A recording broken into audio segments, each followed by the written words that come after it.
kan kepinteran daripada Anda komplain, ngeluh, pinter sudah enggak, terus hatinya dongkol, energi negatifnya yang keluar. Kalau sudah seperti itu, aduh, ya Anda jadi lebih tua dari saya nanti wajahnya itu. Gitu ya. Makanya energi negatif itulah yang membuat orang cepat tua, saudara. Oke, kita lihat nih sekarang. Mahasiswa mampu mendesain sistem transmisi mekanik dengan clutch. Nih, Anda lihat nih. Ini sebetulnya kopling, saudara. Jadi di Elmes 1 kemarin sudah ada koplingnya, Elmes 1. Cuma di Elmes 1 itu koplingnya kopling semi permanen, ya kan. Bahkan ada yang permanen itu, ya kan. Jadi kalau mau ngelepas, ya baut-bautnya dilepas, yang pakai flanks, pakai hook join, ya, join, ya gitu itu, universal join, ya gitu itu. Itu kopling juga nama. Nah ini juga kopling, tapi sifatnya on off ini, on off artinya bisa hidup, bisa mati, bisa nyangkut, bisa lepas gitu. Oke, ini isinya Anda bisa baca sendiri ya kan. Oke, nah adalah bagian mesin yang digunakan untuk menghubungkan poros penggerak terhadap poros yang digerakkan. Ya. Dapat dijalankan atau dihentikan sewaktu-waktu tanpa menghentikan poros penggerak. Nah ini, jadi ini kopling yang dimaksud dengan clutch itu ini, ya kan? Kopling jenis ini banyakan dipakai pada kendaraan, ya, mobil, sepeda motor dan seterusnya itu. Proses penggunaan kopling clutch ya, terjadi ketika dalam memindahkan gigi. Nah, ini, makanya kenapa Anda kalau yang motornya tidak matic ya, itu Anda harus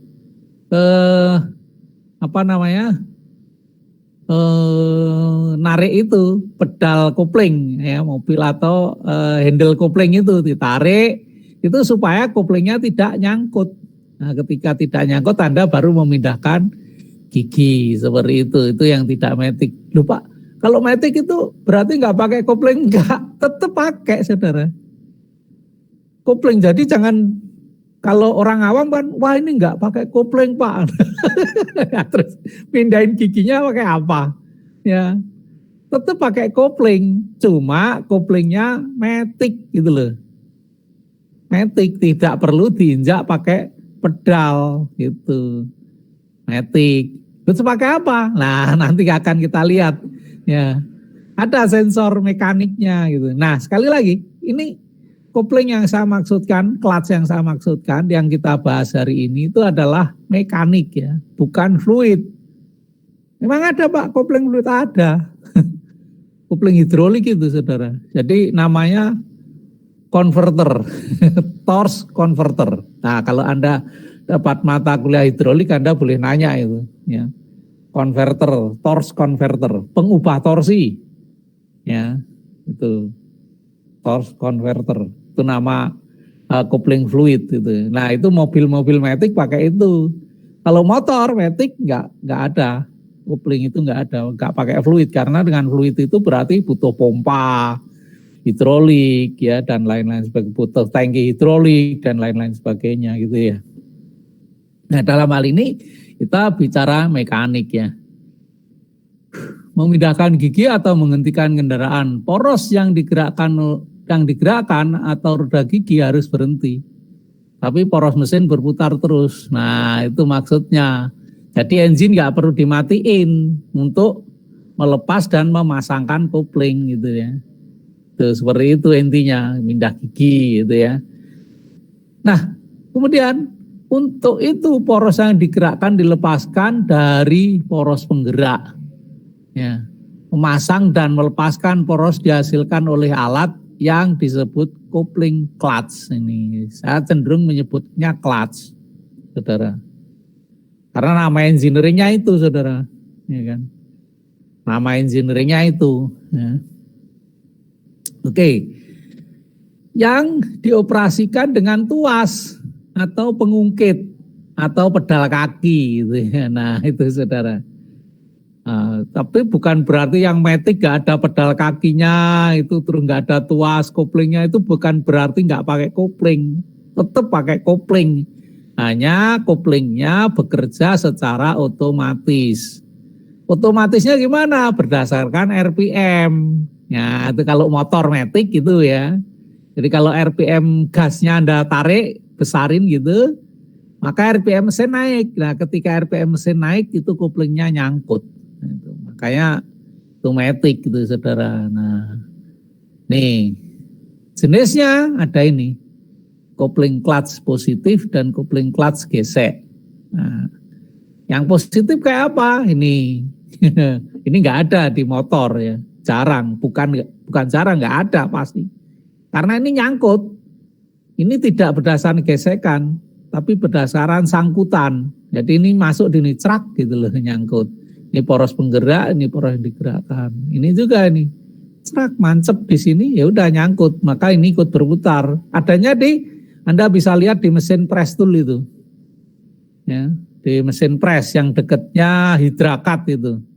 Sebelah kalau dari arah Anda masuk kelas, sebelah kanannya hidrakat.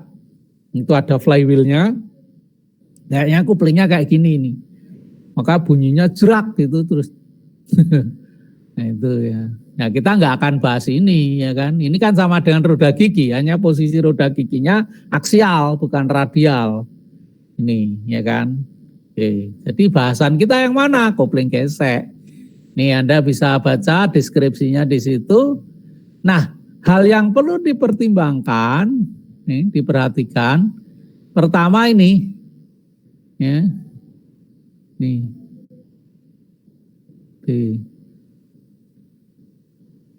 Anda lihat tuh. Dalam pengoperasian kopling clutch gesek, ya, memerlukan ketelitian agar permukaan gesek mudah terikat dan berangsur-angsur poros bergerak pada kecepatan kelurusan. Ini Anda lihat nih, alignment. Ini kalau orang maintenance tahu ini. Alignment tuh kayak gini saudara nih. Anda lihat tangan saya saudara ya.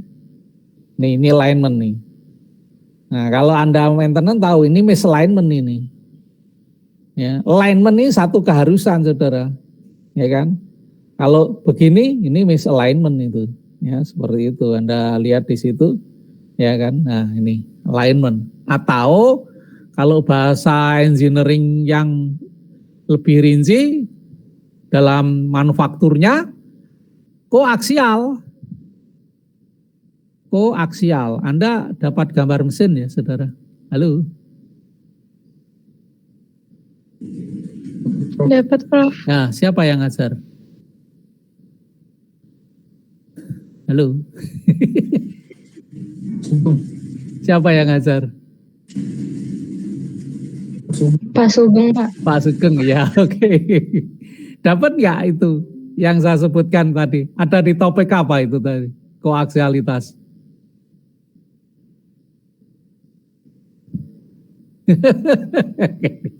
Nggak tahu. Di topik apa itu? Ayo. Waduh. Ini ada manufaktur deh. Dan itu salah satu dasar kemampuan Anda untuk merancang sebuah produk. Nah, kalau Anda nggak ngerti, kalau gambar nggak ngerti ya lucu Anda. Terus Anda manufaktur apa?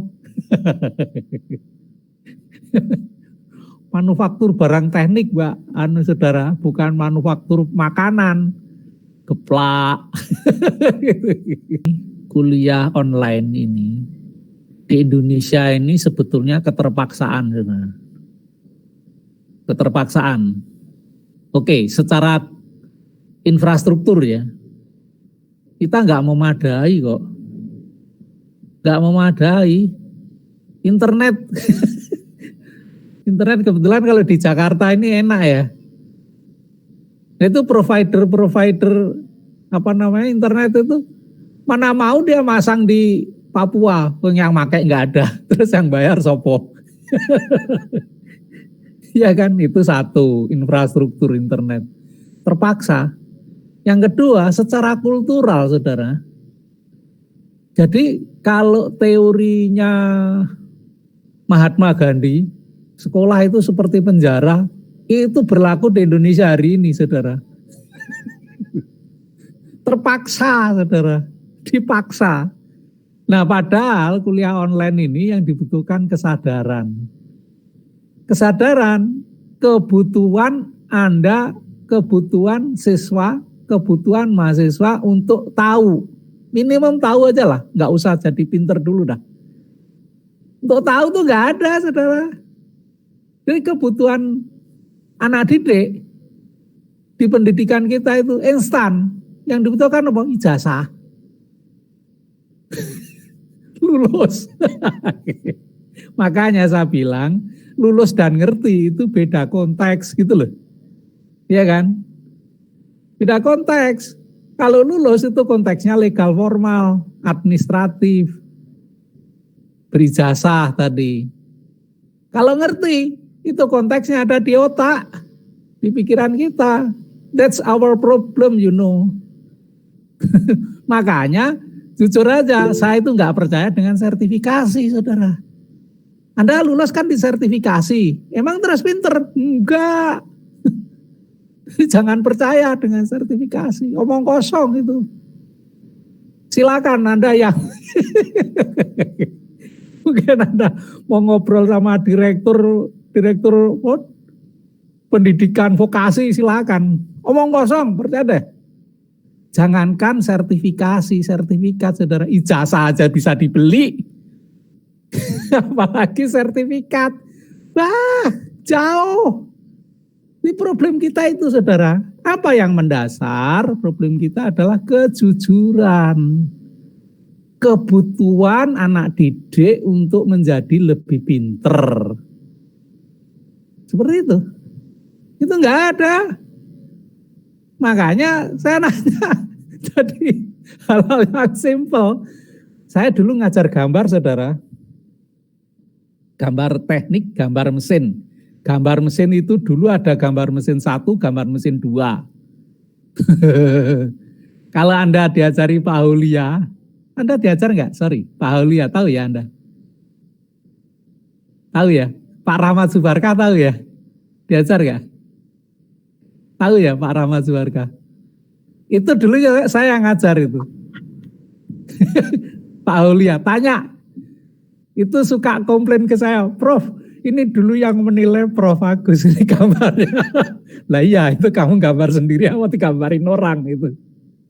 Sorry itu, saudara. Jadi saya tahu persis apa yang terkandung di dalam gambar itu. Nah, oleh karena itu saya berharap, saudara, makanya saya ini ya saya minta Anda tampil di video atau visual, karena terus terang aja saya sebetulnya nggak percaya dengan tingkat kejujuran anak didik, nggak percaya.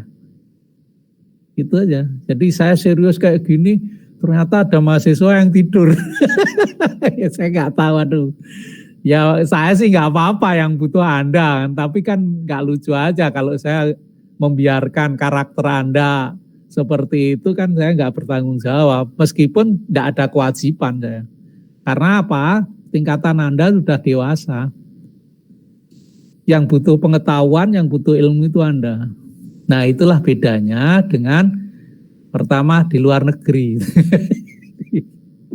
Di luar negeri itu kuliah, ya ini online terjadi, saudara. Anak saya online, kuliah di Australia online. Kebayang nggak selisihnya 4 jam. Mereka kuliah jam 8. Di sini jam 3 pagi, saudara. Jadi anak saya jam 3 pagi bangun. Jadi seperti itu, saudara. Karena harus ngikutin itu kebutuhan. Sebetulnya nggak ikut juga nggak apa-apa. Ya konsekuensinya apa? Nggak lulus. Gitu aja. Lah kita ini untuk nggak lulus, Masya Allah, saudara, rapat itu di voting kalah, akhirnya diluluskan. Lucu kan sekolah kita ini. Makanya begini, saudara, saya berharap kemarin Anda lulus semua kan ya, nilainya lumayan bagus-bagus. Tapi Anda harus pahami, kenapa?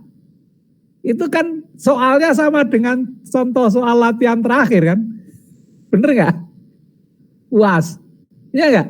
Nah, Anda harus jujur lah. Kan terlatih itu, salatih itu sengaja. Salatih gitu, supaya Anda paham. Ikutin itu. Artinya apa? Sebenarnya saya sendiri nggak terlalu ini, saudara. Karena kita sudah berlatih berkali-kali, ternyata pada akhirnya jatuh di UAS. Waduh, terakhirnya saya coba latihan, begini cara berpikirnya, begini cara berpikir, dan seterusnya. Anda ikutin bagus. Tetapi saya ingatkan saudara, nilai yang paling jujur dan paling jelek dari saya sebaiknya yang Anda peroleh itu B-min. B-min. Mengapa begitu? Nah, sekarang C itu ada 4 kategori saudara, nilai C itu. 1, C. Hasil dari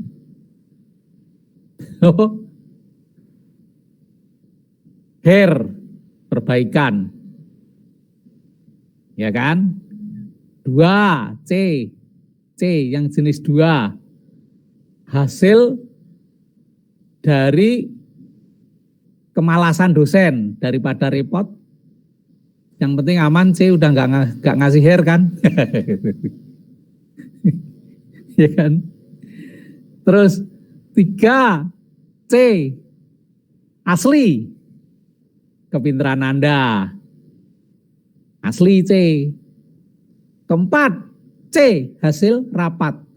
Dosennya kalah voting. Ini hurufnya sama semua kan ya? Bener gak? Sama nggak hurufnya C itu? Halo? Sama Pak. Lah iyo. Sama. Anda nggak bisa bedain Pak C saya ini C beneran atau C katrolan. Nggak bisa dijawab saudara. Makanya saya bilang Anda kalau mau pinter disebut pinter beneran minimum B-min. Itu kalau dari saya asli itu saudara. Asli.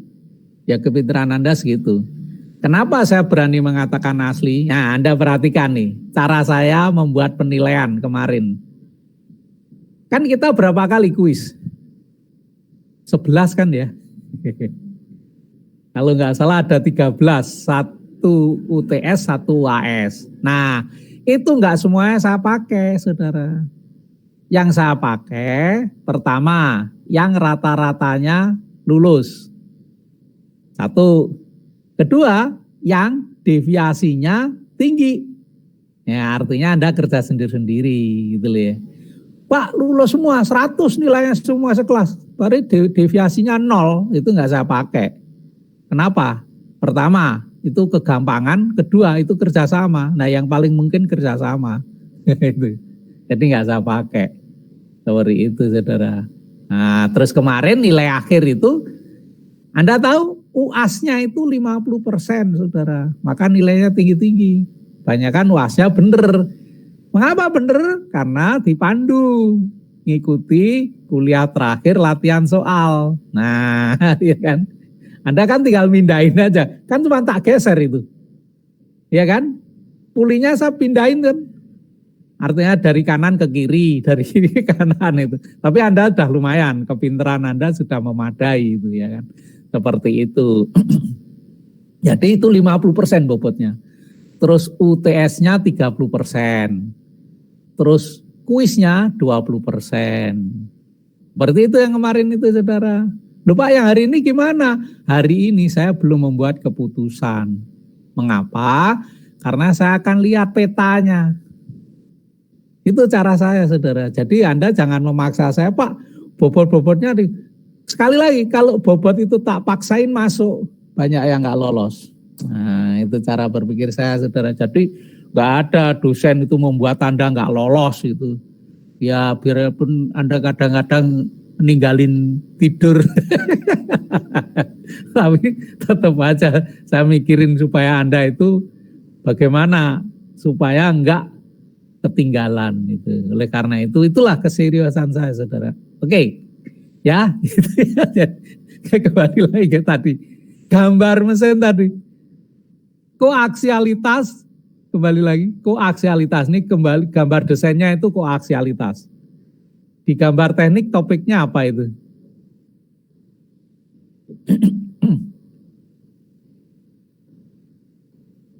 Gambar teknik topiknya apa, saudara?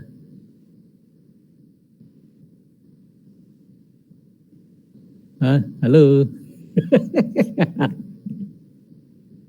Waduh, baru kemarin, ya kan? Baru selisih 1 semesteran. Gambar mesin di semester apa sih, saudara? Semester 3, Prof. Wih, semester 3, berarti baru kemarin kan? Baru kemarin. Saya bikin bukunya itu, saudara, gambar mesin itu, saudara. Punya bukunya saya. Itu di toleransi geometrik, saudara. Konsentrisitas itu loh. Koaksialitas. Toleransi geometrik. Toleransi geometrik itu di depannya pasti toleransi dimensi. Ya kan? Terus ada tanda proses pengerjaan. Toleransi geometrik itu menyangkut posisi, bentuk, dan lain-lain sebagainya. Gitu.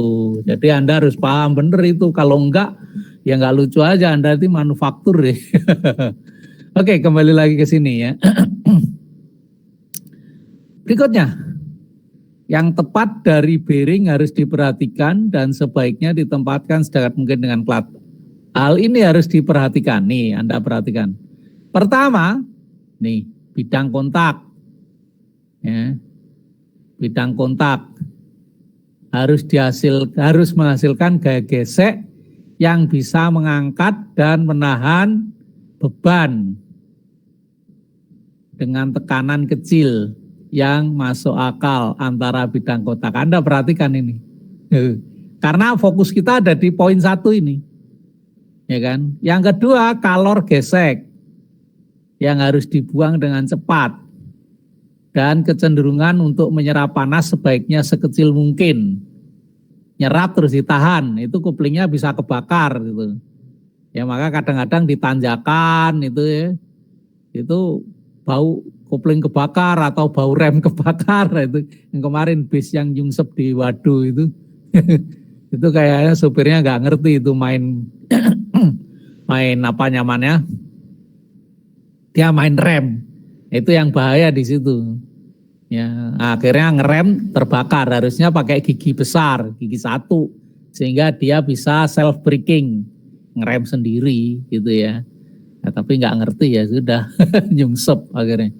Oke, nomor 3, permukaan sebaiknya didukung dengan lapisan material yang cukup kaku untuk memastikan distribusi tekanan. Nah, 2 dan 3 ini kita nggak akan bahas di sini, saudara.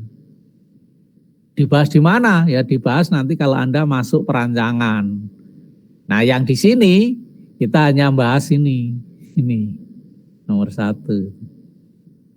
Kita bicara gesekan berarti pastilah ada koefisien gesek.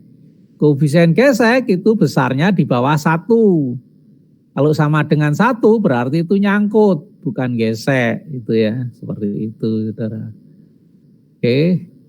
Nah, itu. Sekarang kita masuk ke kopling cakram. Kopling clutch. Nah, bentuknya cakram. Cakram itu kayak piringan itu loh. Ya, ini deskripsi di atasnya Anda bisa baca sendiri. Saya langsung masuk ke sini nih. Ini Anda lihat di sini maksud saya. Ini adalah poros penggerak yang kiri ini. Ini poros yang digerakkan. Poros penggerak ini dari engine. Ya kan? Poros yang digerakkan ini ke gearbox. Nah, coba saya cari dulu sebentar, saudara. Saya cariin. Sebenarnya kalau Anda ikutin kuliah ini, Anda sudah bisa membuat kendaraan yang sederhana aja lah. Lalu yang sederhana ini. Jadi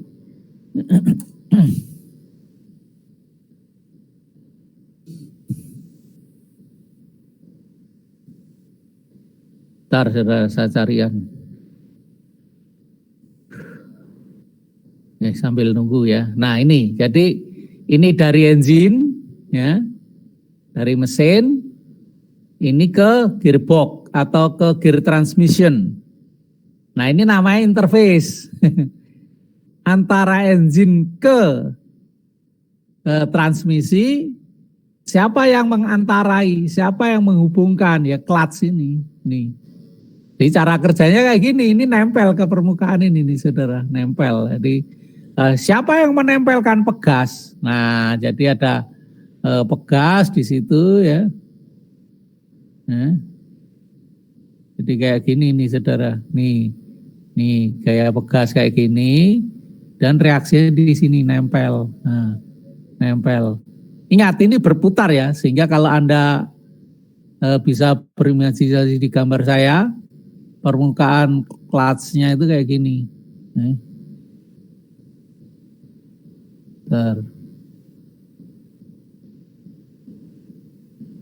Nah, permukaan clutch-nya ini.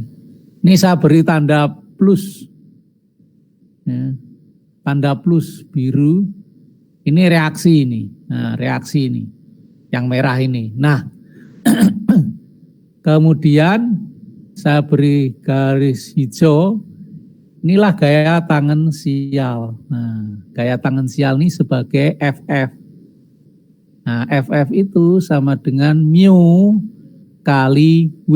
Ya, saya sebut aja W. W-nya itu di sini nih, saudara. Lu, gitu. Seperti itu. Anda nangkep ya gambar saya, saudara. Oke, saya tayang ini dulu.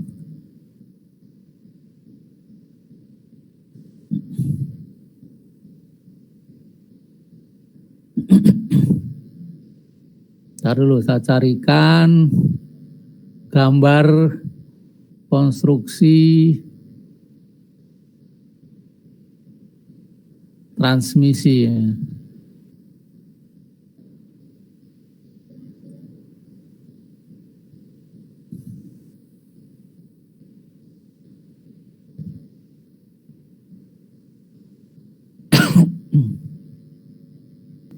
Ini saudara, saya ingin menjelaskan ini saudara. Ini yang saya maksud gearbox tuh ini, gear transmission tuh ini. Ini di mobil nih saudara. Lupa ke depan kan nanti pakai mobil listrik, iya. Tapi ada mobil listrik yang masih menerapkan penggunaan transmisi. Transmisi ini kan mengatur kecepatan saudara, mengatur gerak maju dan gerak mundur. Ada juga yang motor listrik atau EME itu langsung nggak pakai ini. Nah, kita lihat di sini. Nah, kopling itu tempatnya di sini nih. Tempatnya di sini nih, clutch itu. Di ruangan, ini ruangannya gede, tapi koplingnya kecil, clutch-nya nih. Kenapa? Ya karena panas. Ya, jadi panas itu harus dibuang. Itu seperti itu, saudara. Ya, buang. Oke, kita lihat nih. Nah, kita tuh seperti ini saudara. Jadi kuliah kita pelan-pelan itu sebetulnya sudah bisa Anda bikin kendaraan itu. Saudara. Kopling clutch-nya itu ini loh saudara. Ini transmisi gear tadi, mengatur kecepatan. Ya kan. Ini engine. Engine-nya bisa pakai ICE. ICE itu internal combustion engine. ICE. Atau pakai IMI, electric motor engine di sini. Ini kalau sudah pakai motor listrik ya pakai ini. Ada yang dipasang masih menggunakan gearbox, ya, sehingga pengatur kecepatan. Ada yang langsung, jadi kopling langsung ke propeller di sini, ya. Yang ngatur kecepatan siapa? Inverter. Nah itu. Ya tergantung power yang diperlukan nanti ya. Ada inverter, ada EME itu electrical motor engine. Itu kalau kayak itu. Ya tapi kita nggak bicara itu. Ini adalah U-join universal. Di elemen mesin satu ada. Ini poros.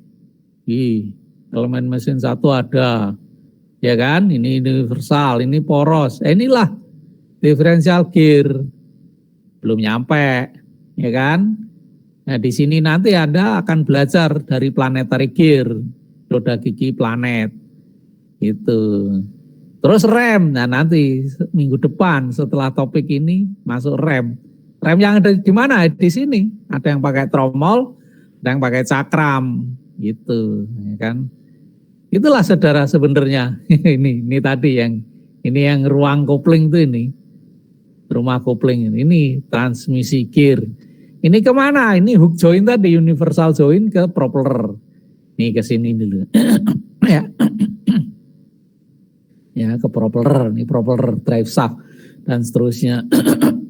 Nah, Anda bisa lihat nih, Anda lihat ini animasi yang saya jelaskan nih, mudah-mudahan connect, ini connect nih saudara.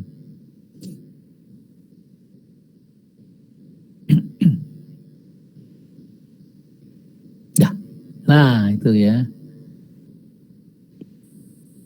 Nih Anda lihat nih, Anda lihat ya tayangan saya saudara. Halo. Lihat, Pak. Ya, ini Anda perhatikan. Ini yang di mesin mobil, bukan di mesin mobil, di transmisi mobil itu kayak gini nih. Ini kondisinya berhenti, netral nih loh posisinya. Berhenti, ini loh. Ini nggak muter. Ini namanya lay shaft, poros penghantar.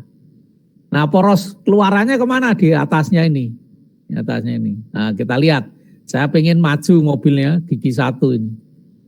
Oh, ini muter kan? Nih, muter. Nih. Ya. Gigi 2 ini lebih kenceng lagi nih. Loh, ini. Ini sinkron mesh tuh ini loh. Ya kan? Gigi 3 ini. Oh, ini lebih kenceng lagi kan. Gigi 4 makin kenceng lagi nih. Loh. Ya kan? Terus netral, berhenti, 0. Mundur, muternya balik itu. Nah, seperti itu saudara. Nah, koplingnya di mana? Di sini saudara, depan ini, clutch-nya itu. Ini. Seperti itu saudara, unik tuh ya. Nah, itulah saudara yang ingin saya jelaskan melalui animasi itu, ya kita balik lagi ke laptopnya ini tadi. Nah, ini saudara. Nah, analisisnya itu kayak gini. Koplingnya ini ada tanda plus ini, cross. Ini adalah gaya normal terhadap permukaan clutch ini. Ya, ini jadi clutchnya ini diimajinasikan sebagai bentuk cincin seperti ini. Bentuk cincin. Oke, kita analisisnya kayak gini nih saudara. Ya, didiferensiasikan seolah-olah lebarnya DX, jaraknya X. Padahal ada jarak R1 dan R2. Oke, Anda bisa perhatikan tuh R1 apa, R2 apa, dan seterusnya. Mu, koefisien gesek. Nah, gaya aksial cincin, yaitu delta W, diferensiasi dari W, sama dengan P, tekanan, kali luasan. Ini loh, 2πx dx. 2πx itu keliling, dx itu lebar cincin. Nih, sehingga ini luasan, ya kan? Nih. Nah, sehingga gaya gesek cincin, nah ini loh gaya tangensial yang saya maksudkan tadi, ya kan? Nih, ini gaya tangensial tadi loh. Jadi F tangensial, gitu. Nih, ya kan? Ini koefisien gesek toh, dan gesek ini gaya normal, gitu. Nah, gaya normalnya kita masukkan 2πx dx kali P. Tuh, kayak normalnya. Kayak normal itu yang tanda plus di sini nih biru ini loh. Tanda plus biru ini, ya kan? Oke, masuk ke situ sehingga rumus umum yang terjadi itu ini. Ini rumus umum saudara. Rumus umum nih. Rumus umum. Belum bisa diaplikasikan ke clutch. Ingat, clutch yang kita bicarakan ini cakram, kopling cakram. Bentuknya kayak piring. Tuh. Nah, sekarang pertimbangan 1 ini. Tekanannya seragam ini. Nah, tekanan seragam berarti permukaan itu mengalami tekanan, ya. Nih.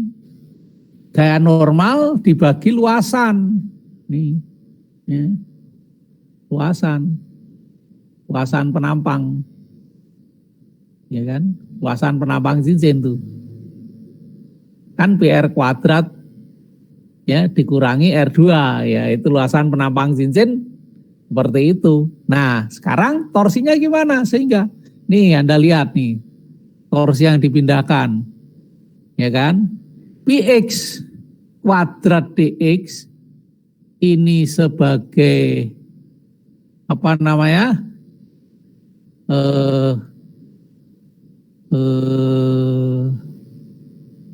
F, ya kan? Kali mu, ya kali mu, sorry, koefisien gesek nih, salah, ya, koefisien gesek, nih mu, dan gesek, maka ini sebagai F tangensial, F atau tangensial, nah, ya kan? Itu saudara. Kali jari-jari, ya, dan seterusnya itu. Oke, kemudian diintegrasikan, ini hasilnya. Sehingga jari-jarinya itu seperti ini. Nih, saudara. Tuh, ya. 2/3 R1 pangkat 3 minus R2 pangkat 3, ya, dibagi R1 kuadrat minus R2 kuadrat. Ini hasil integral tadi, ini dari sini nih. Batasnya R1 R2 ya. R2 R1 batasnya, R2 itu jari-jari dalam, R1 itu jari-jari luar. Itu pertimbangannya tekanan seragam nih. Ya kan? Nah, kemudian pertimbangan kedua, ausnya seragam. Nih. Ausnya seragam nih sekarang. Nih. Nah, karena ausnya yang seragam, ya berarti Px sama dengan konstanta. Ini seperti biasa kemarin kita nyari titik berdasarkan titik berat itu, nyari gaya-gaya yang bekerja pada baut ataupun paku keling gitu ya. Oke, nah saya langsung aja ke sini, Anda bisa baca deskripsi di sini. Nah, sama torsinya itu tadi nih torsi yang muncul. Nih, ya, mu W kali R itu torsi, R itu jari-jarinya, mu W itu gaya gesek atau gaya tangensial. Lah jari-jarinya itu ini saudara. Tuh, kalau ausannya seragam, itu saudara, ya kan? Nah, pertanyaannya begini saudara, kalau Anda lihat yang berpengaruh pada besaran torsi, ingat power itu sama dengan torsi kali omega. Oke, torsi kali 2 Pn per 60. Kita tahu torsi itu adalah F ya kali jari-jari 2 Pn per 60. Nah, seperti itu kan? Anda bisa lihat di situ. Ya kan? Nah, sekarang ini power. Kalau yang power yang dipindahkan itu besar, karena kendaraannya besar, ya kan? Berarti torsinya kan harus besar nih ya, naik. Nih, sorry nih saya pakai yang hijau lah. Nih, ya kan? Naik nih. Nih, naik nih. Nah, secara dimensi apa yang bisa diperbesar ini, saudara? Dari rumusan ini. Ya, dari rumusan ini yang bisa diperbesar apa nih? Loh, rumusan ini yang bisa diperbesar apa? Halo, Anda monitor saya. Apa yang bisa diperbesar dari situ? Dari sisi dimensi, dari sisi desain, dari sisi konstruksi, apa yang bisa diperbesar, saudara? Halo?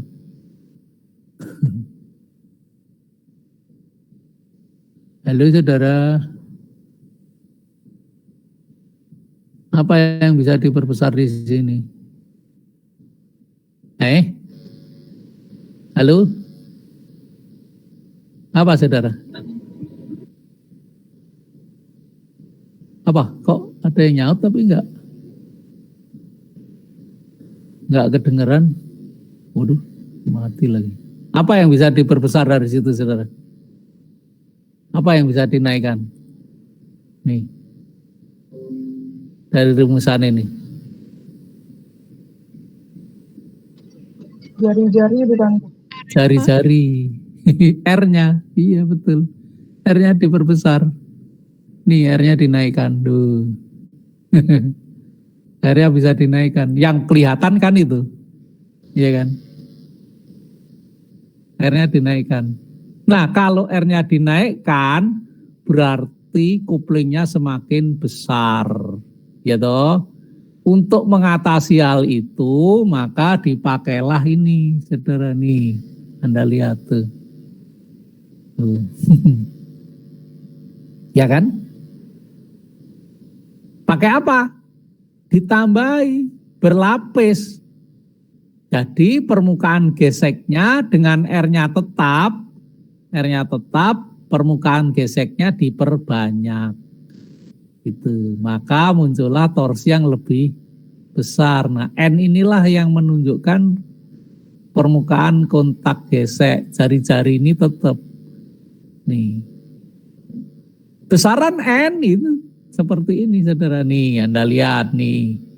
Ya, nih. Dan seterusnya. Nah, itulah yang terjadi kayak gini nih saudara. Nih loh. Ini di kendaraan darat yang Anda lihat sehari-hari ya nggak ada. Nggak ada. Ya kan. Adanya di mana? Kapal. Kapal besar itu saudara. Ya. Kayak gini nih. Kapal besar itu kayak gini nih. Ini Anda lihat nih permukaan kontaknya itu ini. Nih kontaknya itu ini. Nih. Dari itu. Ini yang cakram B, ya, ini cakram A, ya, cakram B dijelaskan, ya kan? Seperti itu nih, ya. Ya, tuh. Nah inilah saudara, kopling cakram. Nah sekarang apa pertimbangannya? Tadi ada yang tekanan rata, ada aus rata. Ini pertimbangannya saudara. Dalam kasus clutch baru, intensitas tekanan mendekati seragam atau merata. Tetapi clutch tua, teori keausan seragam lebih mendekati. Sehingga kalau Anda dijelaskan, oh clutch-nya baru, berarti tekanannya yang utama, seragam. Pakai rumusan R-nya pakai ini.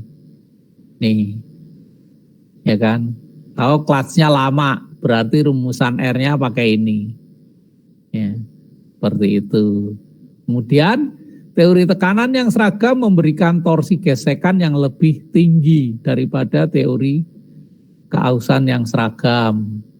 Nah oleh karena itu mobil-mobil baru itu clutch-nya baru biasanya tarikannya lebih kenceng seperti itu. Oke, itulah kopling cakram. Kalau ada pertanyaan silakan. Yuk kita masuk lagi, kita lanjut masuk kopling kerucut. Kopling kerucut ini unik-unik saudara, ya bentuknya kayak piring, mangkok kalau ini. Nih Anda lihat nih. Intinya gesek juga, ya gesek, ya clutch kerucut, gesek. Jadi gesekannya di mana ini? Di permukaan ini. Nah, nih geseknya. Nah ini jangan berimajinasi ini hanya dua permukaan gini, enggak, ini mengeliling saudara. Imajinasinya mengeliling ya, seperti itu. Analisisnya kayak gini, nih Anda lihat. Nah tentu ini enggak bisa pakai berapa lapis tadi kayak tambahin N, ini enggak bisa. Ini R-nya juga sederhana, lebih sederhana. Oke Anda bisa baca penjelasannya di sini, ya kan? Deskripsinya, ya, seperti ini.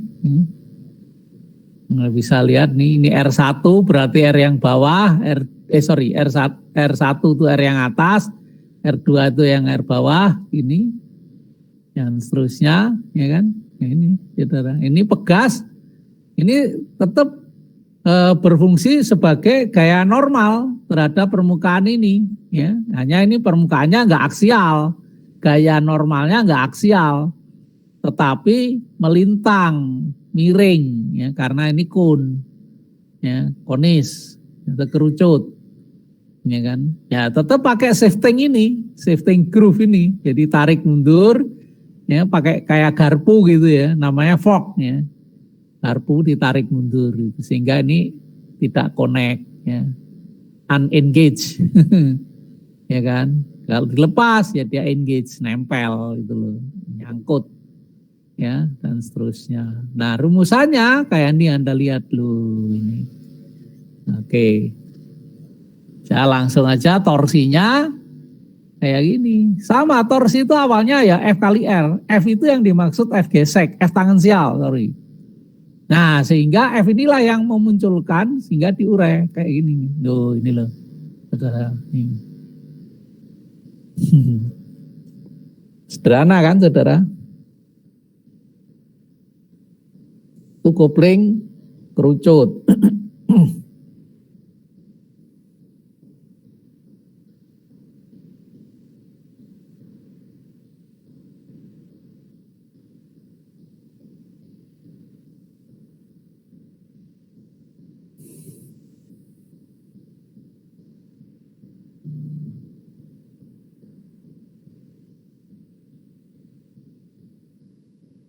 Oke, berikutnya kopling sentrifugal, klat sentrifugal. Nah, kata-kata sentrifugal saya sudah yakin Anda bisa berimajinasi. Sentrifugal itu gaya yang melempar keluar karena putaran kecepatan, karena kecepatan putaran. Nah, ini kayak gini nih, saudara. Ini poros penggerak, ini poros yang digerakkan. Ini loh yang disentrifugal. Bandul ini, saudara. Bandul nih, saudara. Bandul itu ditahan oleh pegas, sehingga kalau RPM-nya ini naik, putarannya kenceng, maka ini terlempar keluar. Terlempar keluar, tertahan di permukaan ini, sehingga terjadilah kontak. Nah, ketika ini berputar, maka dia akan ikut berputar. Idenya itu pinter banget nih, idenya. Ini kelempar, dek, gesek, nyangkut, ya ikut muter dia.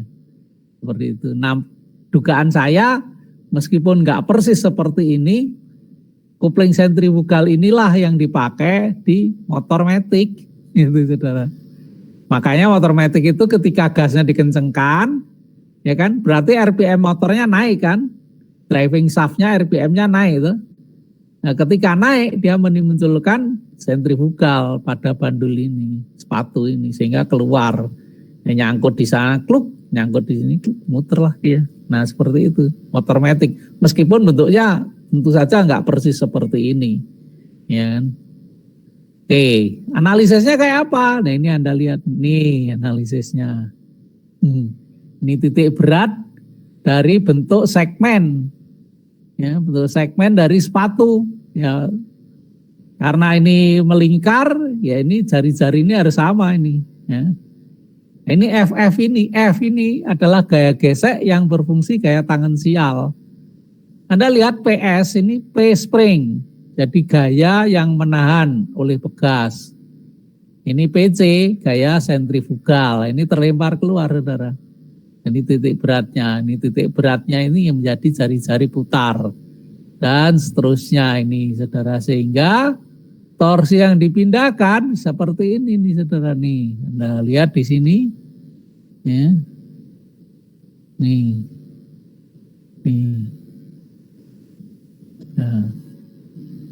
R itu jari-jarinya, N itu jumlah sepatunya, ya, jumlah sepatunya. Nah, artinya torsi yang dipindahkan ini mengandalkan pertama gaya sentrifugal dan gaya pegas. Gaya sentrifugal ini mengandalkan massa dan kecepatan putar. Makanya kalau RPM-nya makin kenceng, ya dia sentrifugalnya makin besar. Dengan catatan juga harus ada massa. Nah misalnya yang masanya ringan, ya RPM-nya harus lebih kenceng lagi, ya kan? Seperti itu. Nah. Sebentar saudara, ada tamu. Oke, inilah coupling clutch sentrifugal. Ya, sejauh ini yang mekanik yang saya temukan hanya itu dulu sementara ini. Nanti kalau ada temuan baru ya saya sampaikan. Baik, ringkasan sekarang. Dari penjelasan di atas dapat disimpulkan bahwa fungsi coupling clutch adalah sebagai pemindah daya yang tidak permanen. Anda perhatikan kata-kata ini, artinya on off, ya, melainkan dengan mudah dilepas dan dikaitkan kembali, itu on off. Dalam posisi poros, nah ini Anda lihat nih, koaksial, ya kan, sesuai kebutuhan pengguna. Faktor yang berpengaruh merancang coupling clutch, tenaga dan torsi, ini penting, yang dipindahkan pada kecepatan tertentu. Kata-kata ini itu mewakili rumusan yang sering Anda pakai, bahwa power, torsi, omega. Nah, omega itu adalah torsi 2pi N per 60. Ini Anda harus sudah pinter banget lah gitu kira-kira. Oke, ya. Dimensi coupling dan koefisien gesek couplingnya. Dimensi coupling itu berkaitan dengan R tadi, ya kan? Dan kalau coupling sentrifugal ya dimensi sepatu, bobot sepatu tadi, ya kan? Dan koefisien gesek. Ingat, koefisien gesek itu selalu di bawah 1. Biasanya 0,2, 0,3, 0,34, 0,4 gitu ya. Seperti itu. Oke, sampai di sini ada pertanyaan, silakan saudara. Ya, saya sudah bicara hampir 2 jam. Coupling gesek, ya. Kalau Anda sudah yakin Anda ngerti, Anda bisa coba volunteer aja ya, saya nggak nunjuk ya.